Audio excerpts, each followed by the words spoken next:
Assalamualaikum warahmatullahi wabarakatuh. Sekarang ini ada segelintir orang-orang yang merasa terganggu dengan adanya ilmu nahwu. Alasannya karena banyak kaum santri yang muncul di YouTube untuk mengoreksi bacaan kitabnya para ustadz-ustadz kelompok sebelah yang mereka sanjung dengan berdasarkan teori ilmu nahwu. Ini teman-teman ya.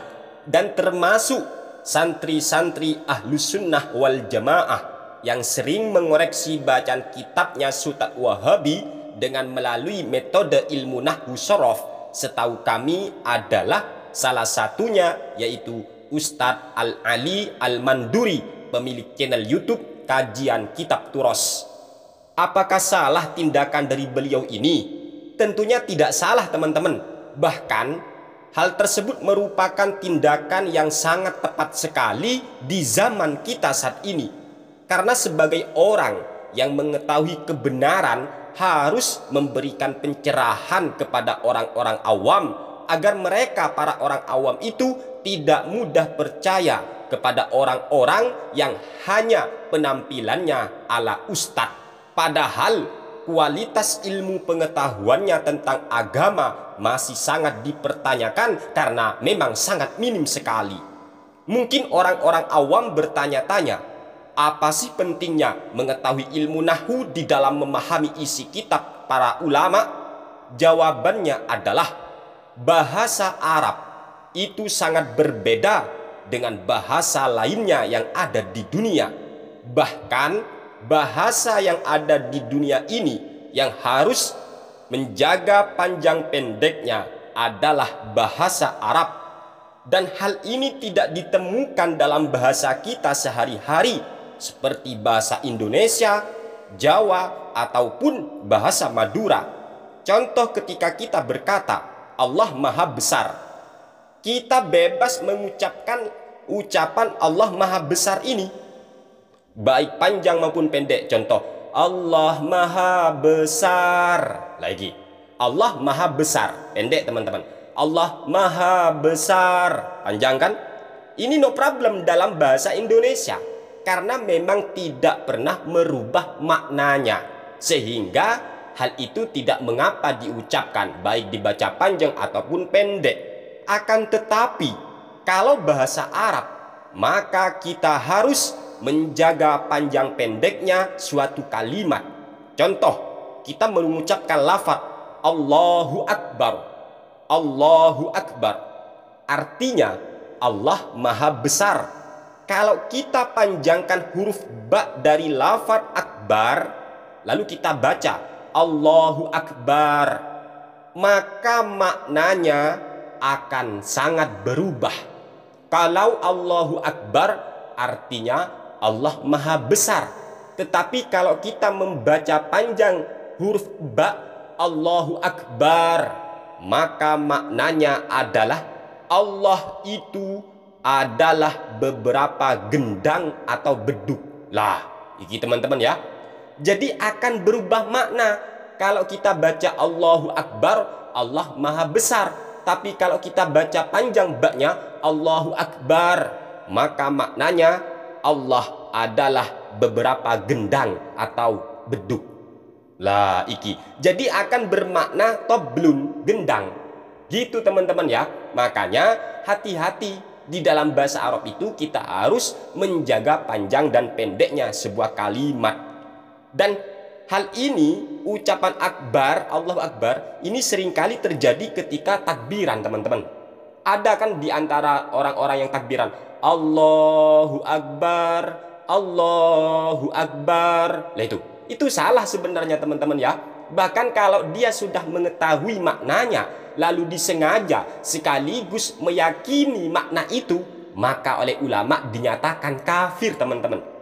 Karena maknanya Allahu Akbar adalah Allah itu adalah beberapa beduk atau gendang. Lah iki jauh berbeda dengan Allahu Akbar. Atau kita baca panjang huruf hamzahnya Allah, Allahu Akbar, Allahu Akbar. Kan biasanya Allahu Akbar, lalu kita baca Allahu Akbar, maka maknanya sudah berubah.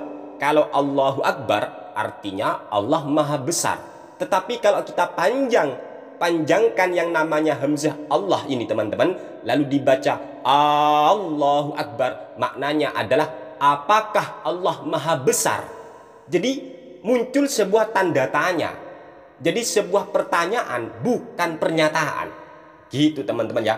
Contoh lagi dalam Al-Quran, surat At-Taubah ayat ketiga. Allah berfirman, Annallaha bari'um minal musyrikina wa rasuluh.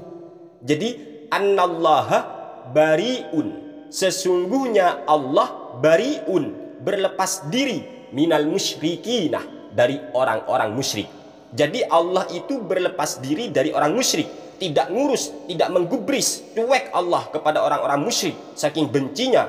Wa rasuluhu, nah ini teman-teman ya, wa rasuluh, dan Rasul pun demikian. Artinya Rasul pun juga cuek, tidak ngurus, berlepas diri dari orang-orang musyrik. Andaikan ayat ini tidak diberikan harokat, tentu orang-orang awam akan banyak yang membaca Annallaha, sesungguhnya Allah iku bariun, berlepas diri, minal musyrikina, dari orang-orang musyrik, wa rasulihi, dan dari utusannya. Lah ini teman-teman ya, nanti Allah berlepas diri dari orang musyrik dan utusannya. Ini jauh berbeda.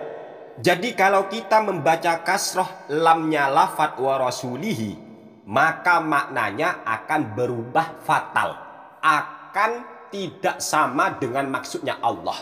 Gitu teman-teman ya.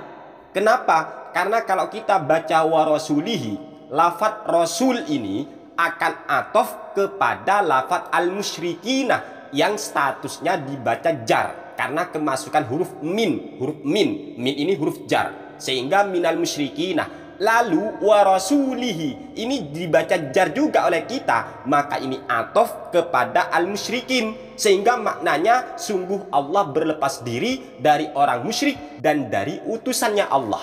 Beda dengan ketika kita membaca wa rasuluhu, teman-teman ya, wa rasuluhu, annallaha bari'um minal musyrikina wa rasuluhu. Maka ini boleh teman-teman ya, harus dibaca wa rasuluh. Karena nanti gimana maknanya? Allah atau sungguh Allah itu berlepas diri dari orang-orang musyrik, dan utusannya Allah juga berlepas diri dari orang-orang musyrik.